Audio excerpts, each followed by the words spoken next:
Good evening, everyone, and welcome back once again to Vicious Rants. And of course, I am your host, your YouTube Messiah, often imitated, never duplicated, backyard superstar Tim Vicious. And talking about with this week's Raw. Now, before I do want to point out a few different things. One, Nick Meltzer McGee at PW Smart Talk did make his statement that he had nothing to do with the assault in regards of me being attacked right there. However, as well as WWE security has also verified that. However, being the man that I am, I always think a step ahead. It's always one of the perks of being a Tim Vicious guy. We all think a step ahead. We even think a step ahead farther than Batman, so that's just on how far we think. But I took the liberty of hiring my own private investigating firm, the very best that money could buy, to check into this matter as well. And much to my surprise, not too much to my surprise, they discovered security footage of one Nick Meltzer McGee not just assaulting me, but several people as well that were there as witnesses, as you can plainly see right there. And now we were able to freeze frame it and bring up a larger still of him, so for your viewing pleasure as well. So Nick Meltzer McGee at PW Smart Talk, I want you to really try and talk your way out of this one, son, because you've got me pissed. You got caught red-handed. I've had a lot of time to think about what it was I said to you since last week. I already made your boy Joshua Smith go crazy and run off on you and quit. But I'm not done yet, not by a long shot. So Nick, part of me is thinking a whole bunch of mean, nasty things to you. There's a reason on why I got the name Vicious, you know. You'd be surprised on what a cheese grater, some lemon juice, and salt can do.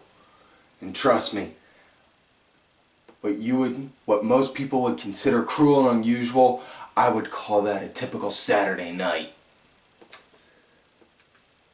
Just you wait. I'm gonna be on you like Dean is with Seth. You're gonna wind up thinking I'm crazy. I'm gonna go all out on you, because I ain't gonna stop until you get what's coming to you. But on with this week's show. Talking about what Raw, of course. This Raw, it was in Brooklyn, which case, huge disclaimer now. They were doing Derek Jeter chants, me being a Red Sox fan and all. I'm not a fan of Jeter. However, hell of a lot happier that they were chanting Jeter as opposed to CM Punk. So, take the lesser of two evils. Now, on with the show. Started out with Seth coming out to the ring, storming mad, calling out Ambrose, saying he wants him. Next thing, and then we get gratuitous Jamie Noble sighting. Oh, yeah, Jamie Noble, Joey Mercury come out. Which case, random thought real quick, if Jamie Noble and Joey Mercury are going to be the new Stooges, like Patterson and Briscoe were, does that mean we're going to have to see them in an evening gown match as well? Because, I don't know, part of me would die laughing seeing it, and the other part of me would just really think, do I really want to see another Jamie Noble match? But yeah, they came out, tried to calm Seth down, that didn't work. Then next thing you know, cue the music, out comes Kakfina, who winds up storming down, chases Seth out of the ring, and Seth's out in the crowd like, yeah, you can't get me, you can't get me, yeah. And then Dean just creeps up right next to him like, oh hey, how's it going? Not that bad. I just told Cena he can't get me. Oh yeah? Yeah, he's not going to be able to get me about as well as you. And then Ambrose starts beating the shit out of him. Rollins starts trying to run away. He's caught between Cena and Ambrose. They start all going at it. Next thing you know, Hunter comes out and winds up making a match where excuse me, where both Cena and Ambrose are going up against Rollins and Kane and Randy Orton, because it's a tag team handicap match, players. Holla, holla, holla. There's my Teddy Long impersonation. So there you go. I got a weekly impersonation in. So we're good now. Next matchup, it was a trios match. The Dust Brothers and Cesaro versus Dolph Ziggler and the Usos. And I wish I could take credit for noticing this. I can't believe I never did. But when Cesaro comes out to the ring, he's got like a mix between a gimmick of Hugh Hefner and Taz. So why don't they just start billing him as the human Playboy machine? Because yeah, that could work.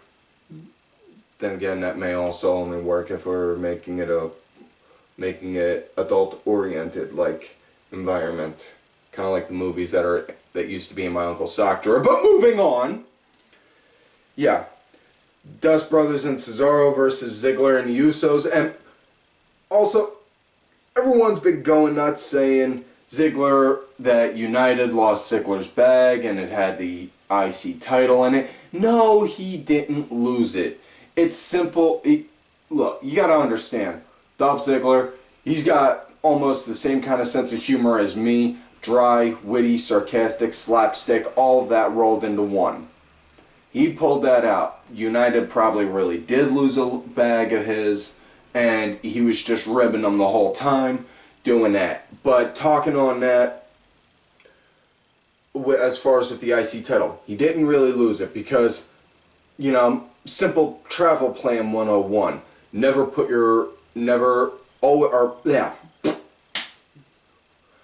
Always make sure you have your title be a carry-on with you, with your bag. Because heaven forbid that they lost your luggage.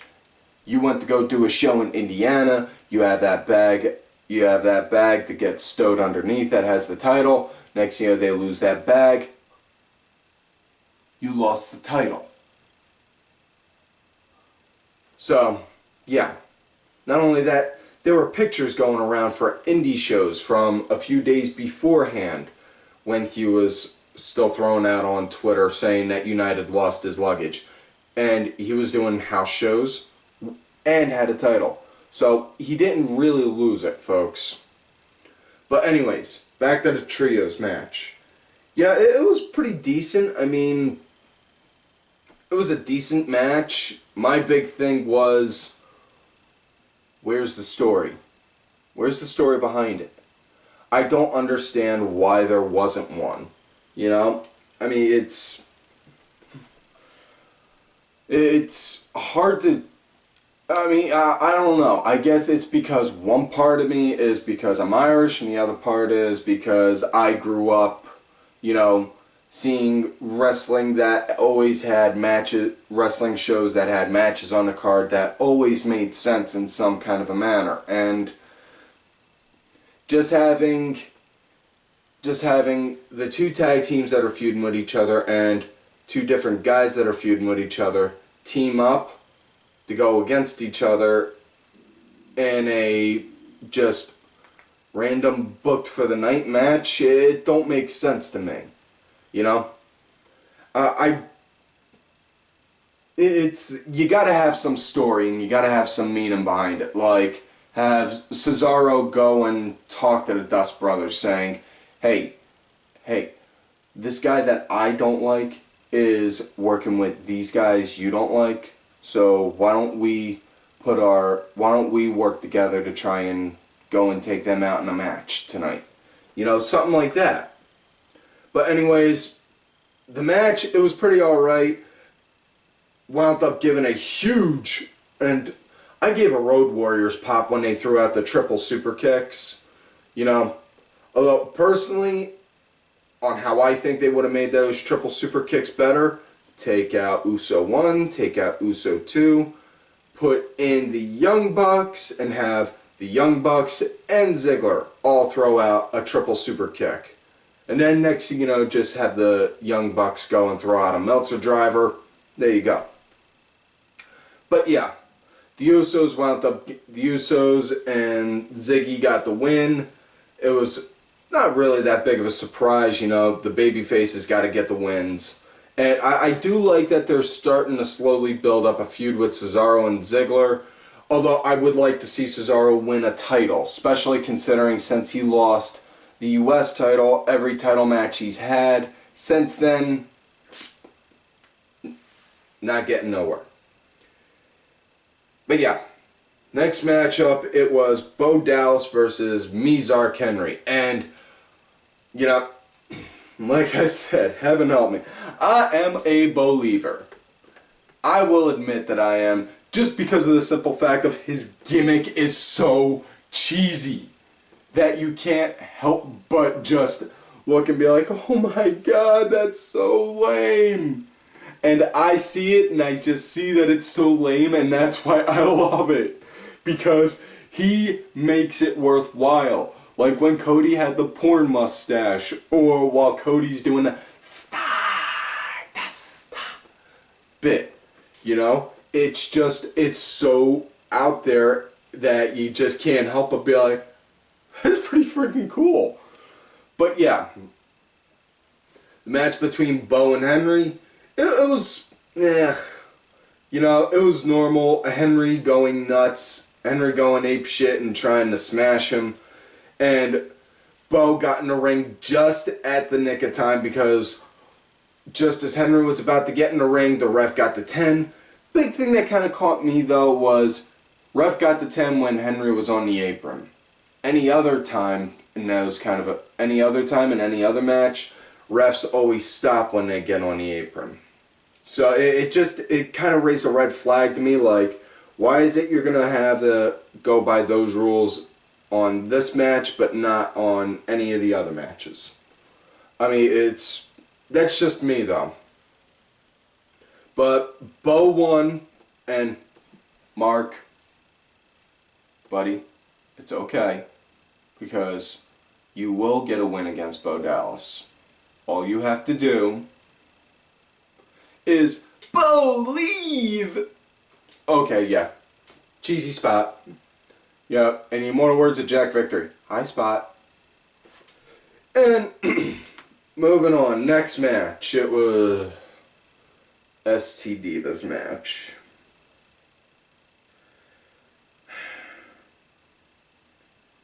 The Bella that didn't get the boob job, that's named after a cheese. I think it's Limburger. No. Goat. No. That's who she's married to. Fromunda. Yeah, Fromunda cheese versus Summer Rae. And she had one arm tied behind her back. In which case, I always kind of pegged her as the kind of girl that liked both hands tied. But more so to the bedpost. And I'm just going to leave it at that, because I do know there are some children that watch this show, so do have to keep some standards. But yeah, this match was, less said about it the better. Let's just go and say that that Prevalone wound up winning, and we'll leave it at that. Next matchup, Jack Swagger versus Tyson Kidd, in which case, good to see Tyson Kidd is now back on Raw. However, sad to see Tyson Kidd's back to his spot on Raw being a jobber. I miss Kidd in NXT already. You know, and this is the cold hard truth. NXT saved Tyson's WWE career because, and not saying this as a knock against Tyson Kidd, but he's not built as their he's not their prototype for what they consider, not even for a champion, but just an all-around regular athlete. He's like 5'10" and just barely breaks 200. You know, while I and a lot of other people like Tyson Kidd and like the kind of style that he throws out there. He's not up the boss. He's not the boss's particular cup of tea. So that's the problem. Anyways, between Swagger and Kidd, again, no storyline on why these two are going at it. That's what really confuses me. You know, why do that? It makes no sense whatsoever. Yep. It was good seeing that they're having Kidd still play his heel dick persona from NXT, putting it on Raw. But if you watch NXT as much as me or anyone else that's got the network or does, you're going to wind up thinking, wait, Kidd wound up saying he wanted the NXT title so that way he could get back to Raw. He just lost a match where he's now no longer able to ever challenge for the NXT title and makes it to Raw? Yeah. Anyways, the win wound up coming to be Kidd went to go do the sharpshooter. Swagger transitioned into an ankle lock, kick, jump, got the ankle lock back on, and thank God Swagger finally put the ankle lock in the right way, because I've been bitching about this all the time. The way he goes and does it, we'll say this is the ankle, he goes and twists this way. You're not supposed to twist that way. You're supposed to go with the tendon and then push down. Like that. And that's on how he locked it in.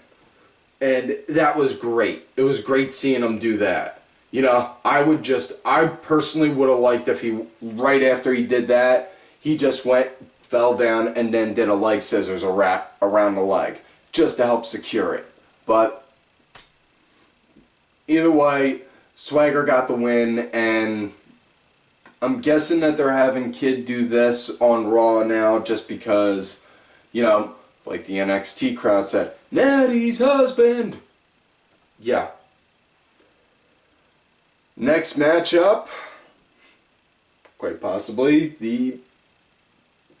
if these two aren't nominated for Match of the Year, I don't know what, for Feud of the Year, I don't know what will be. El Torito versus Hornswoggle, who's now going by Mini Gator. Oh my god. Oh my god.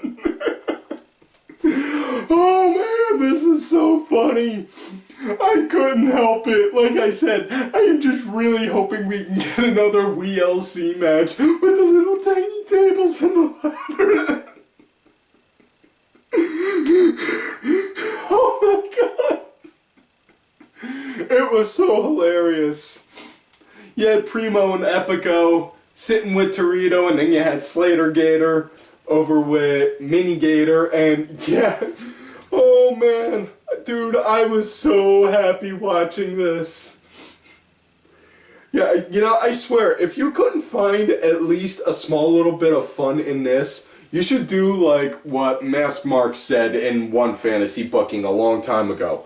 You know, just have Lance Storm lead up this group of people that cannot see any kind of fun in the sport whatsoever, and have them called the Joyless. Join them, and then go to just try and have boring wrestling shows all the time. But yeah, Torito wound up getting the win, and I wound up busting out laughing when Mini Gator did the Gator Roll on Heath Slater. It was just so... Like I said, I swear, I really think Chikara is sending talent over there just to try and have them guys get on. Now all we need is Mr. Kitty Whiskers and Rockstar Spud. But yeah, next matchup. Well, actually, before we talk about that match, talking about promo, actually going to talk about two different promos. One being One being with Rusev coming out, Rusev and Lana, which case Lana could just sit there and watch her read a phone book all day and I'd have no problem whatsoever. If you booked that for 3 hours, I would be perfectly fine. Yeah, especially when an ass like that. Oh! Now, moving on. Lana came out, spewing the normal anti-US propaganda kind of shit. Big Show was forced to sit backstage and watch because he's doing sensitivity training. Whereas my idea of sensitivity training was swinging with my left hand instead of my right. Moving on, they're doing that, and then right out of nowhere you hear the Rock's music. Yeah, Rock. And the crowd gave like an NWA Road Warriors pop for him. And they were still going nuts even while he was still talking. It's not like they popped, stayed quiet, let him talk, and then popped again. No, they popped right up until he was until he was done talking about his itinerary for the day. Which, yeah. Now, Rock was there, did his normal shtick, trash talked Rusev, said his trunks go up to his nipples, called Lana a Soviet hooker, and all that jazz, and then proceeded to go and just wham, wham, wham on Rusev and knock him out of the ring. My big thing is, where are they going to go with Rusev from here now? Because you've been building him up as this monster heel character, and now a guy who's competed in 2 or 3 matches in the past 2 years is now just took you out. Also, next promo that I want to talk about. Ambrose came out partway through the show talking about, alright Cena, we got problems, we need to settle them. And Cena came out and was like, hey, you got a problem. We can do this. Trying to take a page out of Ambrose. You know? Didn't work. Ambrose just looked like, you know what? I'm kind of hungry. I think I'm going to go get a train, get on the train, ride the Q down to Coney Island, get a hot dog, maybe ride the Wonder Wheel. I'll see you later. And then left. And so now it's a 3-on-1 handicap match.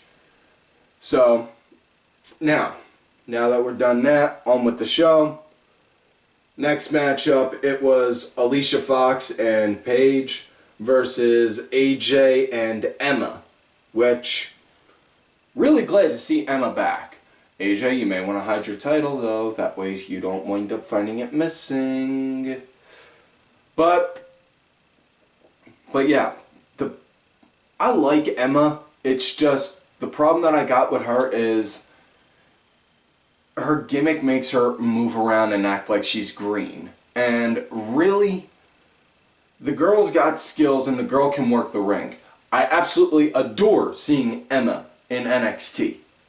I can't stand when I see Emma on Raw. Yeah, but yeah, the match, it was, well, it was your atypical ST Divas tag match. In which case, yeah.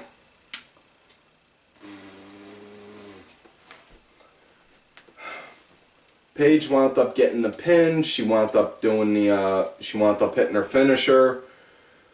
Excuse me.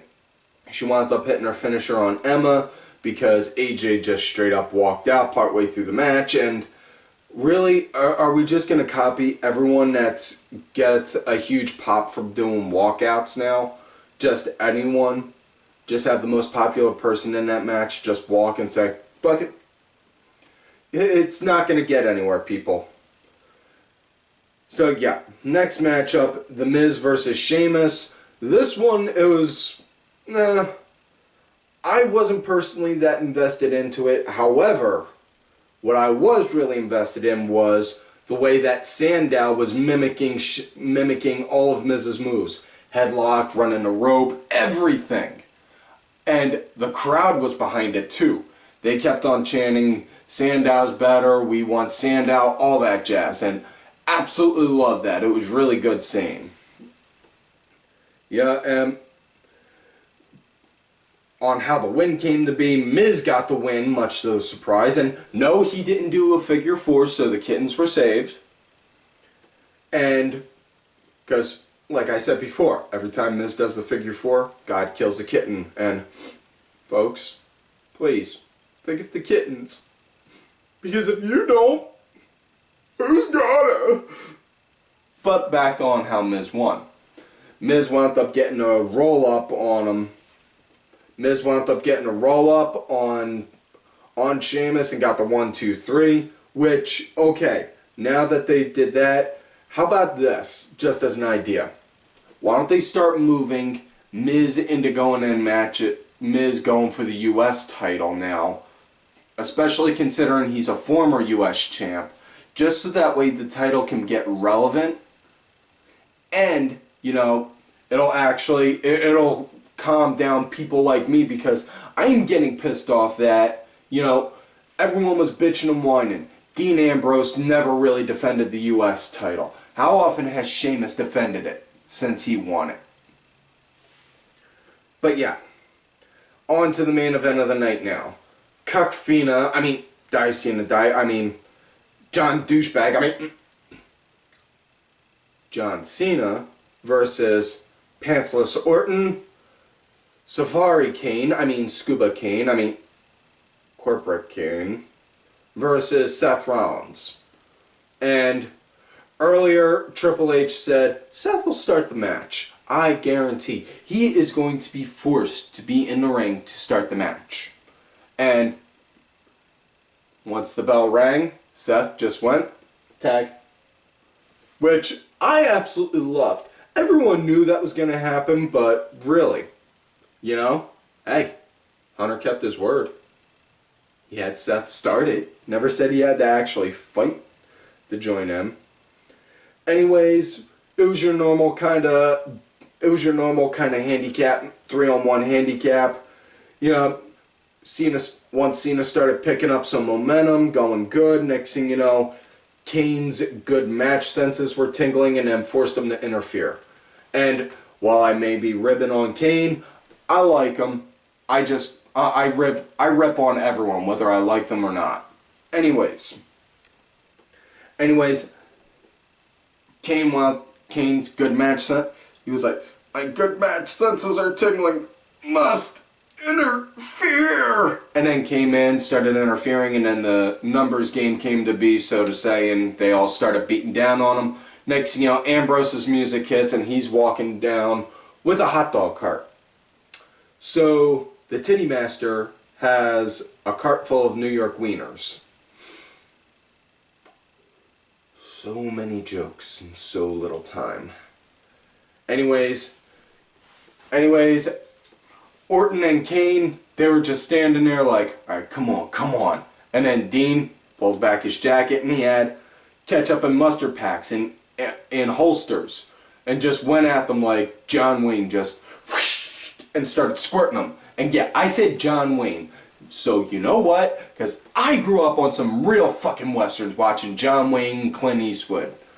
Also, I wasn't that big of a fan of Roy Rogers, but I still watched. But anyways, you know, but yeah.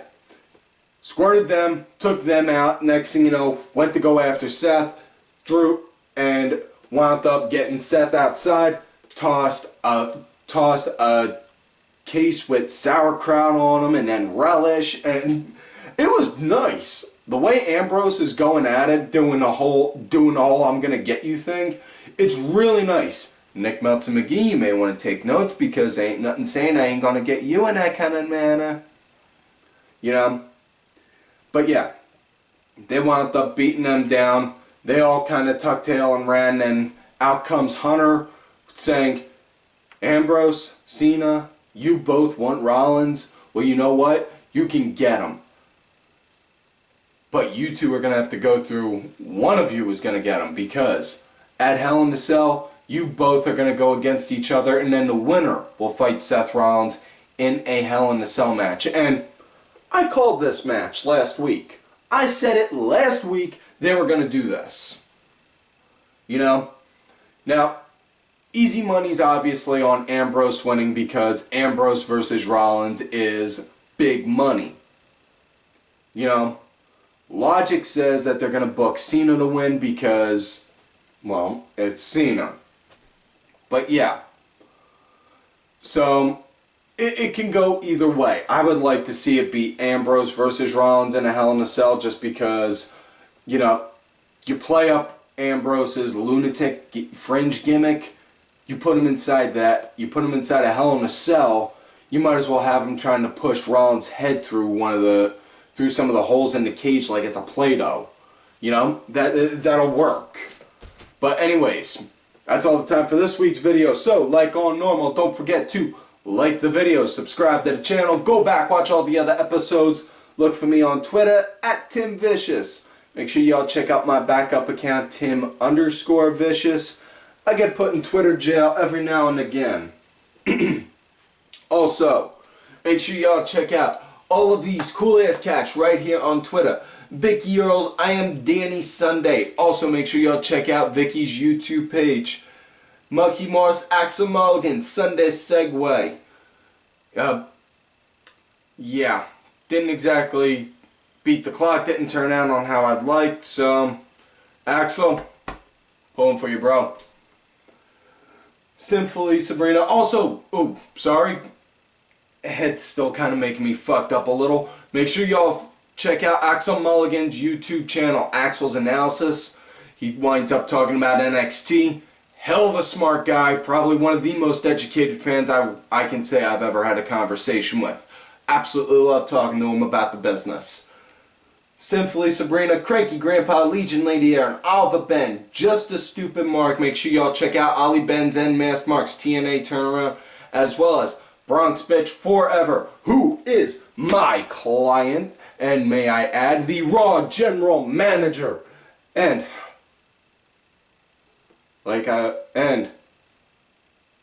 you know, life is good when you're a Tim Vicious guy or gal because you wind up reaping the benefits of it, such as with my client. Unfortunately, Nick Meltzer McGee isn't going to be feeling any of the benefits. All he's going to be feeling is an ass whooping. So Nick, you get yourself ready, son, because when I find you, I'm going to get you and I'm going to hurt. You're going to get hurt in so many different ways. Alright, and like I always tell y'all, you love me great, you hate me. Fuck yous.